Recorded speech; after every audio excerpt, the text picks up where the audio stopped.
नमस्कार दोस्तों Russia Ukraine war में एक बहुत इंपॉर्टेंट मोड़ आया है। इनफैक्ट मैं आपको बता दूं, ऐसा लग रहा है कि चीजें और ज्यादा कॉम्प्लिकेट हो गई हैं और ये वॉर कैसे रुकेगा कुछ समझ में नहीं आ रहा। क्योंकि आप सब जानते होंगे कि अलास्का मीट हुआ, पुतिन और ट्रंप आपस में मिले और पुतिन ने अपना जो ऑफर है वो ट्रंप को बताया और उसके बाद ट्रंप ने ये जो ऑफर है वो जेलेंस्की को बताया। ऐसा आपको सभी मीडिया रिपोर्ट्स में देखने को मिलेगा और उसके बाद बताया जा रहा है कि जेलेंस्की ने ये जो ऑफर था उसको ठुकरा दिया, उसको रिजेक्ट कर दिया। और इसी की वजह से अगर आप देखोगे, क्योंकि यहां पर ट्रंप चाहते हैं, जेलेंस्की को कह रहे हैं कि आप ये डील एक्सेप्ट कर लो, वहीं दूसरी तरफ यूरोप कह रहा है कि नहीं ये गलत है, ऐसा नहीं होना चाहिए। तो ये सारी चीजें एग्जैक्टली हुई क्या है, मतलब अलास्का मीट के बाद अब करंट सिचुएशन क्या है वो मैं आपको एकदम क्रिस्टल क्लियर अच्छे से बताऊंगा। चलिए आगे बढ़ते हैं, लेकिन उससे पहले आप सबको बता दूं, आप में से जो भी लोग यूपीएससी की तैयारी कर रहे हैं, आप हमारे प्रतिज्ञा बैच चाहे 2026, 27, 28 कोई भी साल का आप लेना चाहते हो, लिंक कमेंट सेक्शन में दिया हुआ है। यूज करिएगा ये कोड अंकित लाइव मैक्सिमम डिस्काउंट के लिए।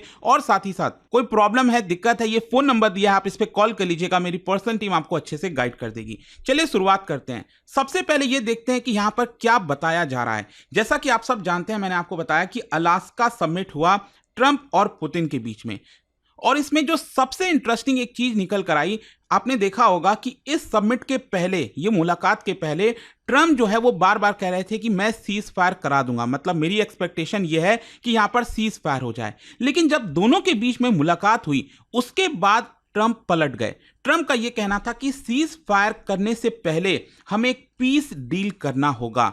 तो ये जो पीस डील का ऑफर था ये पुतिन ने बताया था ट्रंप को, और ट्रंप ने फाइनली ये जो पीस डील का ऑफर है वो जेलेंस्की को बताया, जो कि जेलेंस्की के लिए एक्सेप्टेबल नहीं है। तो ये पीस डील का ऑफर क्या है वो आपको समझना है। देखिए आप समझेंगे, ये जो यूक्रेन आप पूरा देख पा रहे हो, ये पूरा यूक्रेन का पार्ट है, और साथ ही साथ क्रीमिया जो है, क्राइमिया, ये आप सब जानते हैं कि 2014 में ही ये आपका रशिया ने एनेक्स कर लिया था। लेकिन ये वाला जो पूरा पार्ट आप देख रहे हो ना, इसको ध्यान से देखिएगा।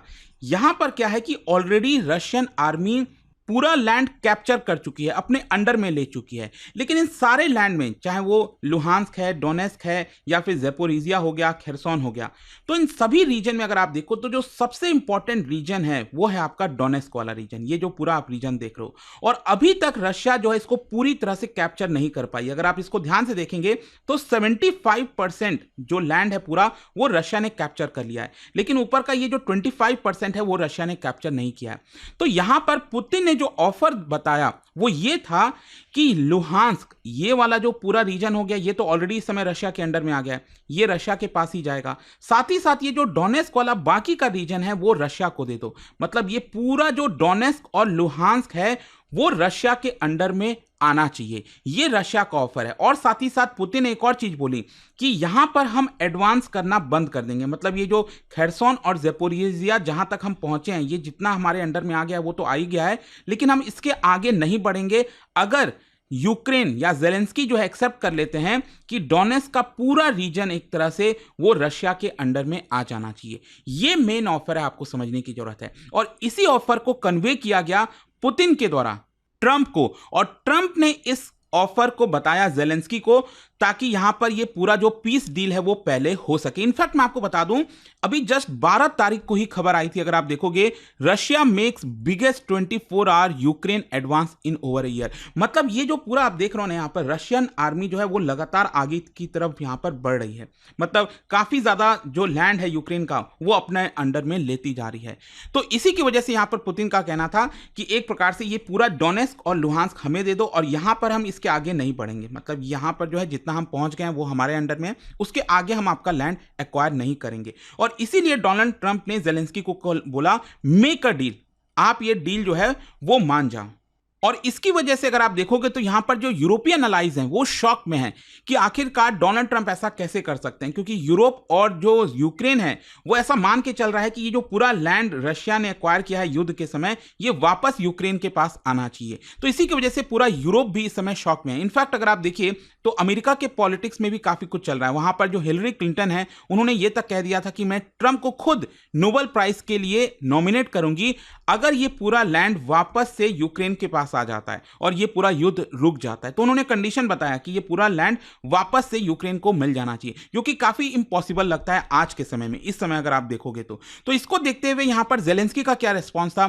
जेलेंस्की ने बेसिकली रिफ्यूज कर दिया, कहा कि मैं किसी भी कीमत पर ये जो डोनेस्क वाला रीजन है पूरा, वो रशिया को नहीं दे सकता। और उन्होंने कहा कि हम किसी भी प्रकार का टेरिटोरियल कंसेशन नहीं करेंगे, ये अनकॉन्स्टिट्यूशनल होगा यूक्रेन के अंदर। और कहा कि यहां पर किसी भी प्रकार से हम प्रेशर में नहीं आएंगे, हमारे लिए सॉवरेनिटी काफी इंपॉर्टेंट है और हमें सिक्योरिटी गारंटी चाहिए, मतलब आगे भी रशिया हमारे ऊपर हमला नहीं करे, ये वाली गारंटी भी हमें चाहिए। अच्छा, यहां पर आप सभी के मन में एक क्वेश्चन आ रहा होगा, ये डोनेस्क इतना इंपॉर्टेंट क्यों? मैंने आपको बताया ना, ये पूरा जो डोनेस्क है जिसमें 75% ऑलरेडी रशिया ने ले रखा है, तो ये पूरा का पूरा डोनेस्क इतना इंपॉर्टेंट क्यों है, इसी के ऊपर इतना फोकस क्यों रहा है? देखो, एक तो मैंने आपको पहले ही बताया कि ऑलरेडी 75% रशिया के अंडर में आ गया, और साथ ही साथ पूरा अगर ये डोनेस्क वाला रीजन आ जाता है रशिया के अंडर में, तो रशिया का जो मेन एम था, मतलब रशिया ने ये जो वॉर स्टार्ट किया था, उनका यही कहना था कि हम ये वॉर स्टार्ट इसीलिए कर रहे हैं ताकि डोनेस्क और लुहांस्क ये हमारे अंडर में आ सके। तो आप समझ रहे हो, एक प्रकार से पूरी तरह रशिया यहां पर जीत जाएगा। रशिया का एम ही यही था कि हमें पूरा ये डोनेस्क और लुहांस्क वाला रीजन अपने अंडर में आना चाहिए। बाकी का युद्ध के समय धीरे धीरे खरसोन और ज़ेपोरिजिया वाला भी, ये वाला पार्ट आ गया रशिया में, वो एक अलग बात है। ठीक है, एक तो ये। दूसरा मैं आपको बता दूं, ये डोनेस्क अगर आप देखोगे तो ये डोनबास इंडस्ट्रियल बेल्ट का काफी इंपॉर्टेंट रीजन है। मतलब इस पूरे रीजन के अंदर लुहांस्क और डोनेस्क में अगर आप देखिए, काफी सारे इंडस्ट्रियल बेल्ट है, लॉजिस्टिक नोड्स हैं, मतलब यूक्रेन की इकोनॉमी के लिए काफी ज्यादा इंपॉर्टेंट हो जाता है यहां पर, यूक्रेन के डिफेंस और इकोनॉमी दोनों के पर्सपेक्टिव से। तो अगर यूक्रेन इसको लूज करता है तो मतलब पूरा शिफ्ट हो जाएगा यूक्रेन के इकोनॉमी के अंदर, उन्हें फिर से दोबारा से चीजों को बिल्ड करना पड़ेगा। इसीलिए यूक्रेन जो है वो नहीं चाहता कि ये रीजन जो है वो रशिया के अंडर में आ जाए। और साथ ही साथ मैं आपको ये भी बता दूं कि यूक्रेन के कॉन्स्टिट्यूशन में अगर आप देखोगे तो आर्टिकल 73 है, जो ये कहता है कि अगर यूक्रेन की कोई भी टेरिटरी किसी के पास जाती है तो उसके लिए यूक्रेन को रेफरेंडम कराना होगा। मतलब वहां के लोग यहां पर वोट करेंगे, बोलेंगे कि हाँ ठीक है, हम आपको अपना लैंड दे रहे हैं। लेकिन क्या आपको लगता है कि कोई इस चीज को एक्सेप्ट करेगा कोई भी देश? तो नहीं है। तो इसी की वजह से यहां पर जेलेंस्की कह रहे हैं कि ये अनकॉन्स्टिट्यूशनल है। अच्छा, इसको लेकर यूरोपियन रिएक्शन क्या आ रहे हैं, यूरोपियन देश क्या शॉक में है? बिल्कुल, लेट मी टेल यू, यहां पर बहुत सारे जो यूरोपियन लीडर्स हैं वो यूक्रेन की सॉवरेनिटी को एक प्रकार से बैक कर रहे हैं। उनका कहना है कि यहां पर सिक्योरिटी गारंटी होनी चाहिए, जैसे नेटो के आर्टिकल 5 में है कि आगे चलकर अगर किसी भी प्रकार का डील होता है रशिया के साथ, तो यह डील होना चाहिए कि अगर आप यूक्रेन पर दोबारा हमला करोगे तो आप नेटो के ऊपर हमला कर रहे हो। तो इसी की वजह से बहुत सारे यूरोपियन देश इस समय डिवाइडेड हो गए। मतलब कि यहां पर एक तरफ ट्रंप है, अमेरिका है, और दूसरी तरफ यूरोप है। दोनों के बीच में एक बहुत बड़ा डिवाइड हो गया है इस पूरे मामले को लेकर। अच्छा, इस प्रपोजल को आप कैसे देख सकते हैं? देखो, यहां पर अगर हम रशिया के पर्सपेक्टिव से बात करें तो अगर लैंड फॉर फ्रीज डील हो जाता है तो एक प्रकार से नो डाउट रशिया की यहां पर बहुत बड़ी विक्ट्री होगी, जीत होगी। वहीं दूसरी तरफ यूक्रेन की अगर हम बात करें तो उनका यही कहना है कि यह अनकॉन्स्टिट्यूशनल है, ये हम कैसे होने दे सकते हैं। तो ये काफी ज्यादा कंसर्न है। वहीं जैसा मैंने आपको बताया कि वॉशिंगटन और यूरोप दोनों के बीच में काफी ज्यादा डिवाइड हो गया है। खैर, आगे क्या हो सकता है, हमें क्या देखना चाहिए? देखो, अब क्या है ना कि कल यहां पर मतलब मंडे को जो है जेलेंस्की और ट्रंप दोनों के बीच में मुलाकात होने जा रही है। आप देख सकते हो, after Putin meeting Ukraine Zelensky to meet Trump in Washington on Monday.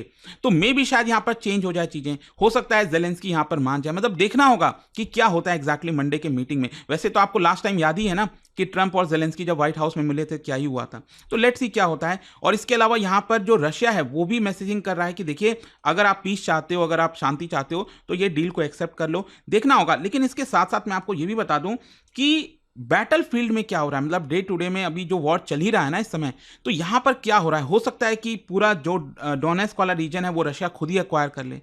तो वो देखना होगा कि बैटल फील्ड में क्या हो रहा है, उसके हिसाब से भी चीजें काफी चेंज हो सकती हैं। तो आई होप कि इस वीडियो के थ्रू आपको एकदम क्रिस्टल क्लियर समझ में आ गया होगा कि एग्जैक्टली अभी करंट सिचुएशन क्या है रशिया यूक्रेन वॉर को लेकर। और जाने से पहले एक बहुत ही इंटरेस्टिंग क्वेश्चन आप सभी के लिए, क्या बता सकते हो इनमें से कौन सा माउंटेन रेंज ये यूक्रेन के वेस्टर्न पार्ट में लाई करता है? आपको बताना इन 4 ऑप्शन में से। और इसका राइट आंसर आप सब जानते हैं, मेरे इंस्टाग्राम पर तो मिलेगा ही, वहां पर अगर आप नहीं, कोई बात नहीं, टेलीग्राम से ले सकते हैं इसका सही उत्तर। और दोस्तों, जैसा मैंने आपको बताया, अगर आप यूपीएससी की तैयारी कर रहे हैं, don't miss this offer offer यहाँ पर प्रतिज्ञा बैच को आप अवेल कर सकते हैं by using this code Ankit live. ये 18 अगस्त तक लागू है और साथ ही साथ इसके अंदर कंप्लीट प्रिपरेशन हम आपको कराते हैं, प्रीलिम्स मेंस इंटरव्यू। इसके अलावा यहाँ पर 18 बुक्स का पूरा सेट आपके घर पे जाता है, पर्सनल मेंटरशिप दिया जाता है। अगर आप प्रीलिम्स क्रैक कर लेते हैं तो पूरा फीस भी आपको रिफंड कर दिया जाता है। कोई भी डाउट है, प्रॉब्लम है, ये फोन नंबर दिया, आप इस पर कॉल कर लीजिएगा, मेरी पर्सनल टीम आपको हेल्प कर देगी।